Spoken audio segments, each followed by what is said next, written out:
In this video, I want to give you an example of a website that has a combination of newsy and evergreen topics that uses it to dominate its niche. This video is brought to you by EpiPies Academy.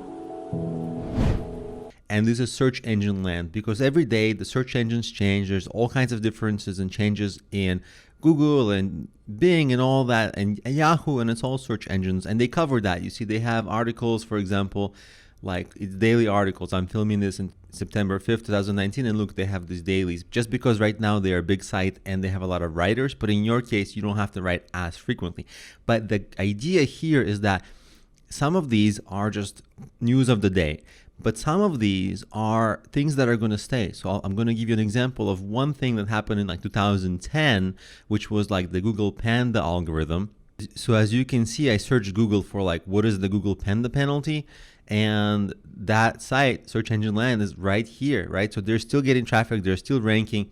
And I guess it's 2011. I was a little wrong of the date. So that news happened in 2011. They're still getting traffic to it from this big keyword, because that was a very like fundamental change in Google. So the Google Panda penalty is still something that people talk about. This is something people still search for, and they're still getting traffic to it. So if you have a show, a blog, you can right away think, oh, I can also create a YouTube video for this, so the YouTube video can like keep on getting traffic for that, this kind of a thing that has a name that people search for, and it's going to have longevity most likely. Of course, in 2011, we didn't know how much of a longevity this will have, but you can try to approximate, because you can see, oh, this is a big change here. It has a name. This is something people might reference and search, and it turned out that like a lot of years later, it's still relevant, and there's still traffic on this and still people talking about this.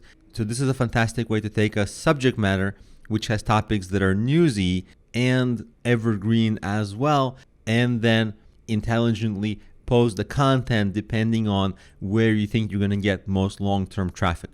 Because you don't have to make a video for every topic, because a lot of topics, they're news today, nobody's talking about it tomorrow. But if you do think of there's a topic that is worth covering for the long-term benefits, then that would be a good example to also create additional content on it, like on YouTube.